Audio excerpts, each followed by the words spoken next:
from RFN Studios, this is Radio Free Norfolk.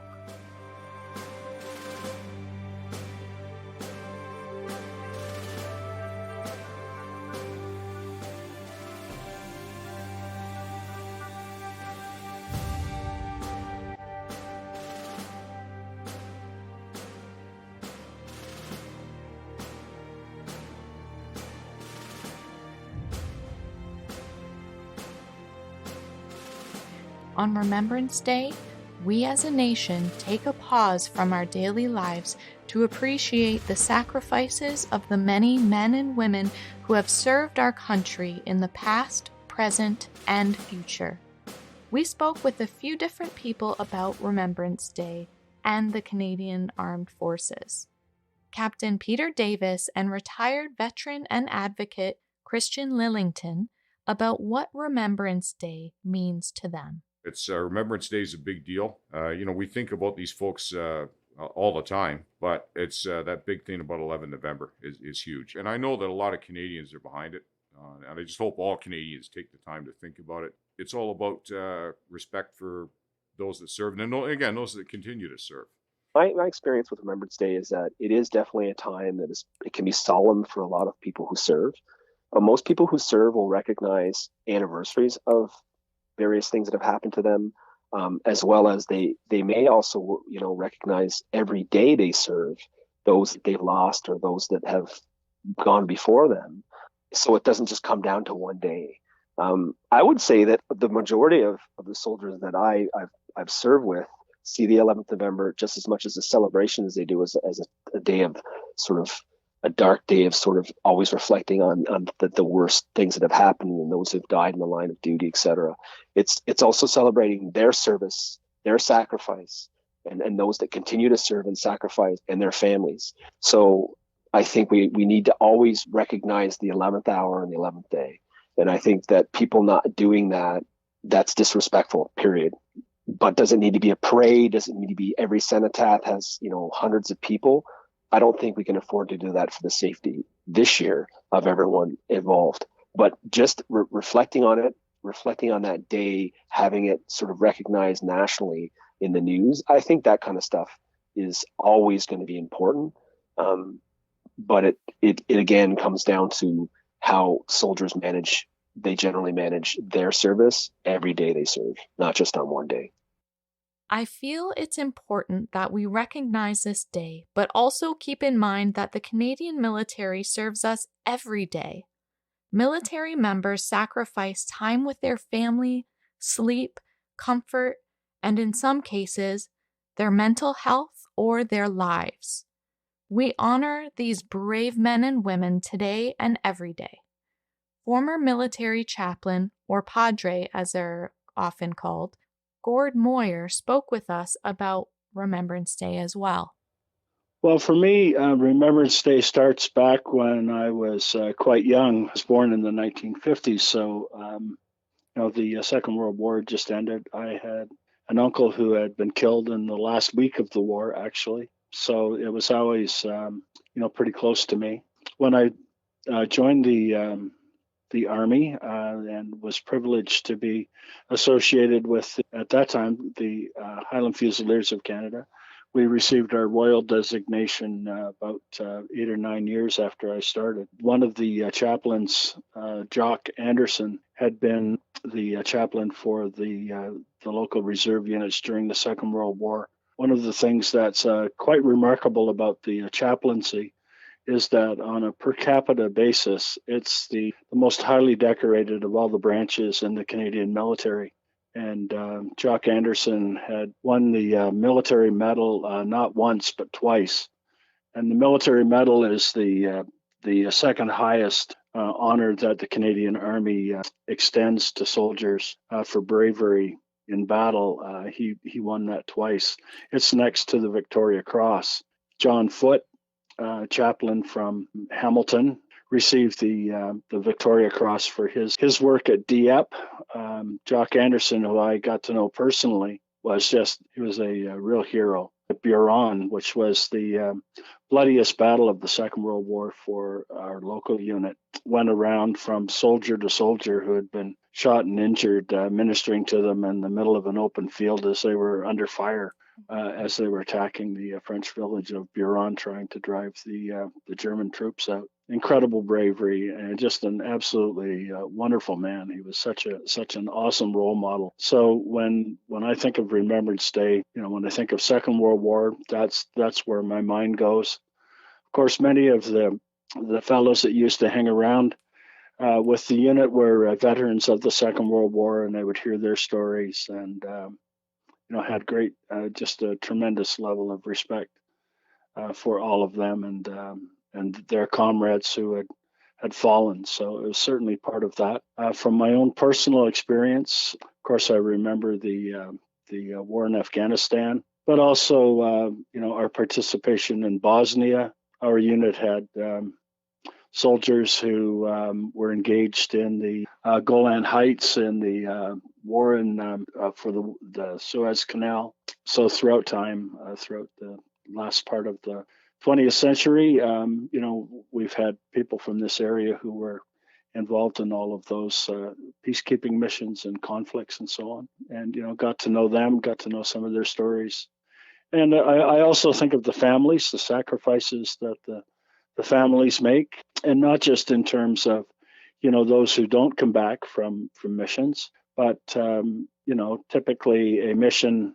When a soldier goes off on a mission, it's usually 3 to 4 months of intense training that takes them away from home, and then 6 months in theater. So, huge family issues, families having to find ways of coping without their loved one, without the support of that person being around, worried about them all the time.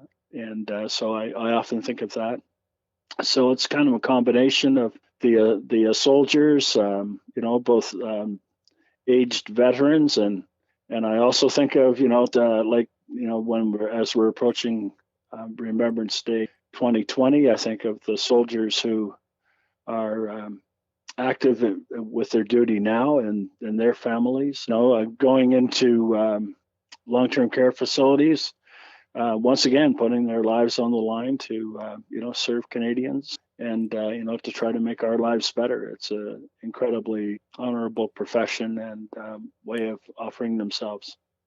And of course, when it comes to, what does Remembrance Day mean to me, I, have very vivid memories of visiting families with injury and death notifications during the Afghanistan war, and actually at other times, and just how difficult, incredibly difficult that is for the families, and the sacrifices that are made. When your soldier is in Afghanistan, the last thing you want to see is a padre and a commanding officer walking down your driveway together, because it's not going to be good news. The memories that I have of that are indelibly etched in my mind, never to be forgotten. The visits with the families, doing the notifications, being a part of the repatriation ceremonies, incredibly powerful, very emotionally moving experiences. Going down to Trenton with the families to receive the bodies coming back from Afghanistan. And then, riding in the procession of cars on the Highway of Heroes, and seeing, people pulled over to the side of the road, standing beside their cars, saluting as the entourage goes by. The fire trucks parked on top of the overpasses on the 401, and hundreds of people lining the bridges, waving Canadian flags, all paying their respects to the fallen soldiers. Absolutely incredibly moving experience.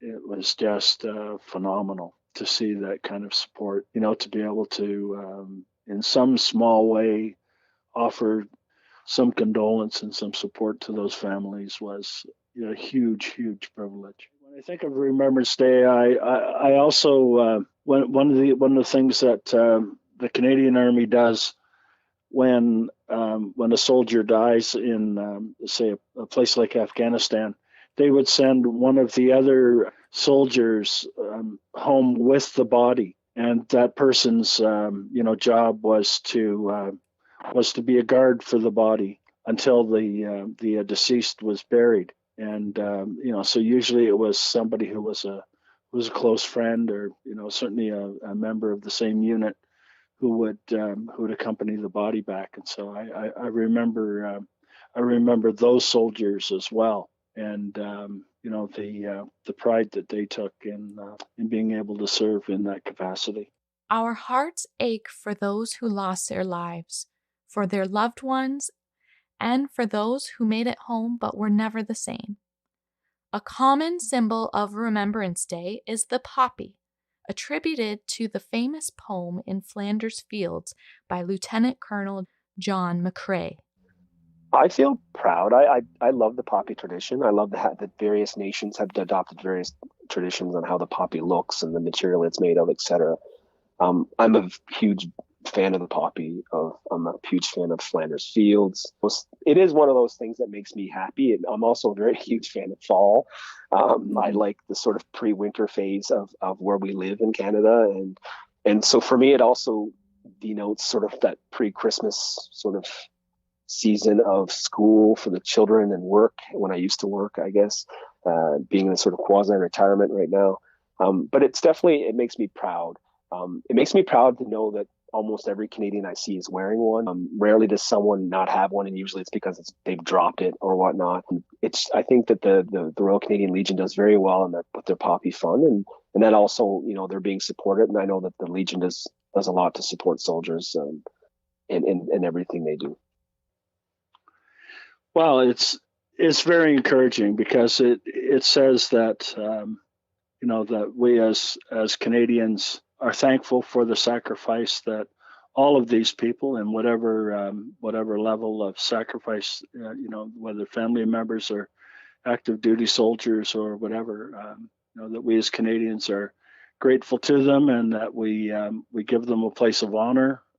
It's gratifying to see that that people are thinking about the sacrifices that others have made, so that we can enjoy the privileges that we have in this country and the freedoms that we share. The right to go and vote, all of those kinds of things. So important that make our lives so much better.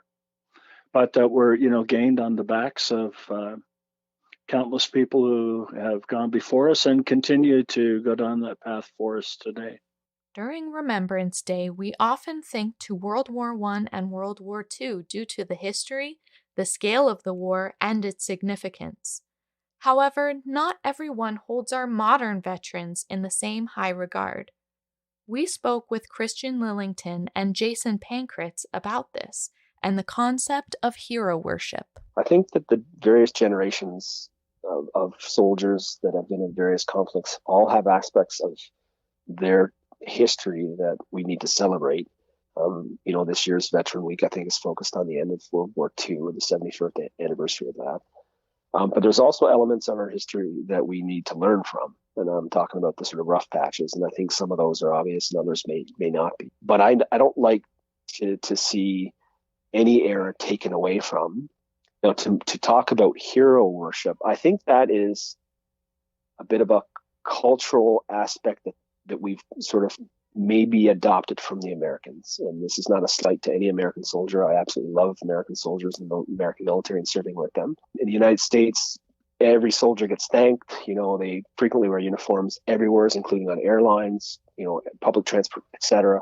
And there is very much a culture of thanking people for their service. That has been adopted in Canada. I would say it started because of Afghanistan. And that sort of hero worship, I think, is, Canada hadn't been involved in sort of a conflict like that in so long. And it was war, and we were losing soldiers, and when people were getting injured, it was quite a bit of it was a shock for us. And so I think that's part of why that sort of culture of thanking people for their service was adopted.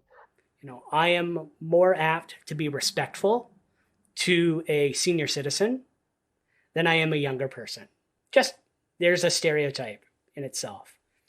When you hear that that person is a veteran, you give your head a shake and your perception changes. And I think you're right. We do see someone who is old as a hero. Oh, you survived. Oh, you made it. And I think that's just hard to see someone who's in their 20s or 30s. I had a wonderful meeting a handful of years ago with a young gentleman who had served, I think, 3 tours in Afghanistan. And he was literally 10 years younger than me. And I thought, the things that you have been through just put me in awe, But I knew that going in, I knew that. So when I saw him, I met with him, again, I had the respect, clearly, that you would give a veteran. But I also think you have to treat everybody with respect. This day and age, I think we are also taught, we don't know everybody's backstory. We have to kind of continually have that positivity. In terms of stereotypes, I always go back to the movies. I'm a movie buff. And there's so much when you look at war movies. I used to teach this in class. It's all about the soldier. Those are what war movies are about. We have the offshoots, we have the medics, we have the chaplains, we have the cooks, the drivers, all of those kind of things that make up this idea of war and conflict history. But the stereotype is looking at a soldier. My grandfather was a soldier in Second World War. And what did I think about that? Because he never talked about it. I thought, oh man, he was fighting. He was on the front. He had a gun. He was a truck driver. And I'm not downplaying that by any means. In fact, it gave me a better idea of his role because he wasn't a frontline soldier. And I think that's the biggest stereotype that we have to teach kids, people, is that history is about all types. Looking at it as a swath, like a quilt. Let me use that metaphor. That yes, there were soldiers, but there were also again, cooks and drivers. And then, of course, the people who are connected with that, the families at home, the brothers who didn't go away, who were too young, or, the wives when they came home or the wives when they went away. And we're seeing that change in terms with women, having exceptional experiences and being part of that. And again, those are the stories that aren't spoken enough about enough either. So when we talk about soldiers, first thing we do think of is an old man or a man, right? I know women who are in the military and emergency services. Again, it's about breaking some of those stereotypes. We recognize all who have served, past, present, and future, through every generation, because there are things that tie all of these men and women together: their service to Canada. It gives young people and some not so young people hope. It gives them a reason to get out of bed, and it gives them a sense of pride, despite their gender, ethnicity, any of that. It gets Canadians together that want to do with a common goal. And there's nothing more noble than to serve your country. And it's been great to work with young men and women, and not so young men and women, over the last 42 years. Proud Canadians from across Canada, different demographics, to get together toward a common cause, both here in Canada and overseas. And today's Army is really no different. We have young Canadians, very well educated, far more educated than we were when we joined, doing much the same thing, but they all have one common thread from when I joined, and I'm sure that from when our predecessors joined, they all have one common goal. They want to serve Canada. And you couldn't ask for a more noble gesture than that. When I think of the military and how it unifies people, words like camaraderie, brotherhood, and family come to mind. As much as war is an ugly thing, this bond is truly something beautiful. I do believe that the term soldier is gender neutral. And so even when I was a commanding officer, I felt very confident in saying soldiers first, which is the model of the base where I worked. And I believe that to sort of apply to everybody. As far as camaraderie goes, I think that one of the things that the military has going for it as a sort of warrior type profession, amongst other warrior professions that are in the military, outside of the military, would be like police, emergency services, fire, corrections, Coast Guard, medical professionals, social services. Like, I consider them all to be warrior professions, but within the military, there's no doubt in my mind that the ability to bond a group of strangers, essentially from across Canada, into sort of a tight group of soldiers that can sort of act on intent is very quick, and it happens from the first day they sort of get into the military, when they move off to their basic training in Saint-Jean, Quebec, and as well when they progress through their basic military qualifications and then finally become trained for whatever trade they've signed on to do. So the camaraderie starts from day one, and essentially it just builds as you go through. And essentially it'll become, and essentially at the beginning it'll become very much based on what trade you're in. But as you get further on, you'll have more pride in your unit, more pride in your corps, in your profession as a whole. And so camaraderie is the core, I would say, one of the core sort of elements of being a soldier. And it's something that keeps people going even in the hardest of times. The camaraderie in the military is like none I've ever seen. In my view anyway, it's essential for us to be able to go on operations, to work together as a team. But I've met a lot of really good people, a lot of good Canadians. And the big thing is that, and I don't want to sound corny, but yeah, it's a big deal. I can call people anywhere in Canada, again, NATO allies, American guys and gals, British people I know, that you served with, and you can call these people up and they remember who you are. It's interesting. And that's kind of neat. And I wouldn't change it for the world. So it's been a good ride for me. And again, I'd recommend it for any young Canadian that's looking for a challenge. If they want to do it, it's definitely something to support. And it's, Canada is a great country. I think a lot of people don't give it enough credit. Service to your country is in my view anyway. And again, I don't want to sound corny, but it's a big deal. And if and how you serve your country can be done in a whole bunch of different ways, whether it's through volunteerism or through the military or whatever else you happen to do. Those folks with that unique experience confide and they work together. Where a Legion was just for those types of men, it's opened up nowadays. So again, maybe people don't feel comfortable. It's too open. You have people who didn't serve, so you don't want to go to the Legion. But brothers and sisters in arms will always seek each other out, and they will always have that bond. I have never served, so I never want to speak on behalf of a veteran by any means. But again, the social services that are out there are there for veterans. Like, that is a unique experience. Therefore, that's what these supports are for. And I'm going to make a ridiculous connection just to kind of emphasize my point. We don't have support groups for artists because they had a bad time painting, or writers because they had writer's block for 4 years, right? Again, the military is such a unique perspective. Whether it's hand-to-hand combat, a combat situation, or a medic situation, again, medics, it's incredible. Like, that's, again, there's another section that I don't think is spoken enough about.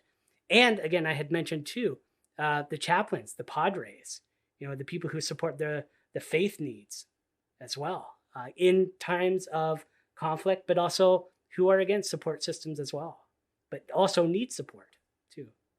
Yeah, it's it really impresses upon me, how much the military is like a family. People often talk about, the military family, and it really is a good analogy. That we've got people who care about each other, who support each other through thick and thin. Can put aside their differences, come together in a time of crisis, to be as supportive as they possibly can for each other. And, that goes across branches, Air Force, Navy, Army, whatever it may be. People come together to support each other. Part of that family is also the wives, husbands, mothers, fathers, siblings, children, and extended family at home who have their own role and challenges. And again, I've heard that from family members. I've heard that from, again, friends who I've connected with who are seniors saying, we didn't know if our brothers were coming home. Just that fear, that sheer living on the edge. And so much of history is put on the experience of the veteran and the soldier and people on the front, the home front is often left out. Again, it's a cliche, but the mothers, the mothers who had to say goodbye to their boys, and again, get the letter, get the telegram that they were lost in service.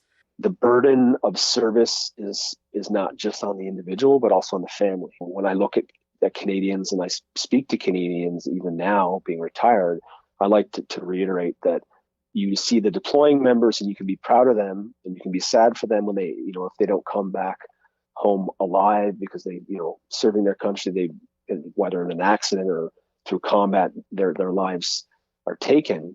But then very rarely do people remember that the effect on the families, not just the serving members, but also those whose lives are taken. And so I think that level of respect for families, not just the families like the wife and the children that are home, but the immediate and sort of the broader family. War changes so many different aspects in culture. And again, I can't imagine the sacrifice that mothers, daughters, and wives had to go through. And I think history has kind of glossed over. It's made that a stereotype. That cliche Saving Private Ryan of, seeing the car come down the driveway with the little, the telegram saying that your son is gone. But when that's you, when that's your individual family, you don't have words for that. That hits so much to home. It's still so intensely personal. I asked former Padre Gord Moir what words of comfort he had for anyone who has a loved one deployed now or in the future. That the training is good, that we've got people in positions of command that have a heart for the soldiers, that they care about them, that they're not going to be reckless, and also to say to them that their loved one, who's deployed is doing incredibly honorable work. That they're trying to make life better for people, promote the cause of freedom, and that's an incredibly honorable thing to be doing. The experiences that military members face, or are even just willing to face to protect our nation, should not be taken lightly. Some members have seen horrific things, while others have been spared. Some people struggle with trauma, PTSD, and survivor's guilt. Jason Pankratz shared some stories that he has heard from veterans at the Legion, but emphasizes that we should be sensitive to these stories rather than glorifying them. Again, on the same trip to the 60th anniversary of D-Day, I was walking along Juno Beach with another veteran who I had gotten to know. And he said, "Would you like to hear my story about coming on the beach?" And of course, I'm not going to say no. So I said, sure. And we were walking really slowly. It was kind of hard to walk because you're walking on sand. And he says he came in 12 days after D-Day. And he said everything was being unloaded. And he says you get into the water and then you walk up on the beach and you have a hard time. And we were told not to pick anything up off the beach. That was the number one thing that they said. They said, go from transport right to where you need to be. And he said, I was walking beside somebody who saw something in the sand and he decided he was going to pick it up. And it was a landmine. He said, and that man was gone. And he said, that was my introduction to France. So it's tough telling these stories because it was somebody's experience. You don't want to minimize that experience, but you also don't want to look at it as a stereotype because there is your stereotype. Another gentleman had said they were in a firefight back and forth, and they had jumped into a barn to get out of the shelling. And he said within seconds, he rolled over to see his buddy next to him. And again, there was a piece of shrapnel right in the guy's head. And again, I don't glorify these stories, and that's the challenge. That's the challenge is what movies do. They glorify the gore, they glorify the death, And that gentleman, he told me, he said he was traumatized for the rest of his experience. We really have to take the experiences at their word from the veterans and just accept that. You're going to accept that you're going to have, again, someone come home with major trauma, physical, emotional, social. You're going to have other people who mask it with other things, overconfidence, substance abuse, and so on. It's about taking care and not dwelling on that, but just having, again, that empathy, understanding. Well, why did I not ask a million questions to Grandpa? Because I was told he doesn't want to be asked questions. Fair enough. I asked him a few that I could get away with, but I knew never to push the envelope because of that empathy, never wanting to make him feel uncomfortable. For veterans struggling with PTSD or just feeling a little lost, know that there is help for you and that your service will always be valued. Now, do you have any words of advice, encouragement, or comfort for any soldiers who are at home and may be struggling with PTSD? Oh, for sure. Just to recognize that their disorder, the post-traumatic stress disorder, is caused by exceptional circumstances, is caused by trauma. To encourage them to, I would want to be saying to them to hang in there, that there's, good resources to help cope with it, to help try to make sense of nonsense, and that there are all kinds of things in our lives that we can control. There are things that we can't control. I choose to try to focus on the things that I do have some control over, and to turn to other people for support.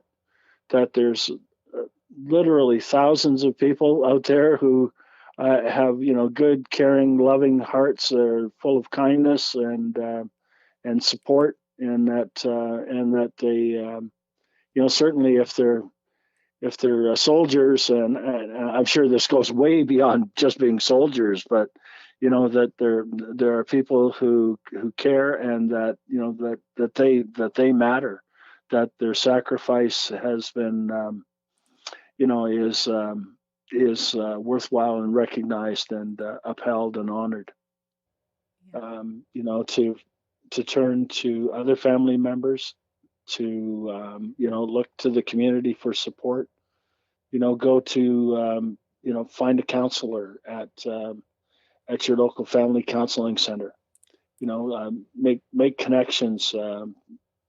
Talk to the padre of the unit. Talk to the people in the Family Military Resource Center. There's lots of good, caring people out there who have some understanding of what you're going through. There are other people going through it. Find those people. Try to pull together, support each other. You'll have something to offer them. They'll have something to offer to you.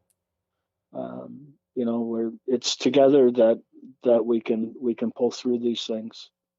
When we stand by ourselves, my God, it can seem so lonely and so hopeless at times. Please fight to find that hope again every day. You can visit warriorsforlife.ca, a website made by veteran Christian Lillington to provide a space for veterans struggling with PTSD. Or you can contact your local Legion to connect you with the resources you need. A veteran can call the Legion and inquire. That's the key. If they are not connected with their local Veterans Affairs office, they can always call the Legion, your local Legion, and inquire about supports. That is always available. And it's also the families of veterans as well. So you have an elderly couple, one of them is a veteran and they pass away. The spouse can access supports as well. Or again, a young couple, don't get me wrong. Again, there's that stereotype again that I pulled up there. So it's really about the support aspect. And it literally is a phone call that people have to make. Please make that call for yourself and those who love you. You don't have to carry that burden alone. In closing, we hope everyone takes the time to recognize the sacrifices of the Canadian Armed Forces, their families and loved ones today, and perhaps you will keep them in your thoughts more every day. Their sacrifice and bravery remains important despite gender, ethnicity, status, wealth, or even time. We thank those who have enlisted, who have served, who have lost their lives, their loved ones, their health, as well as their mental health to serve the great country that we all call home.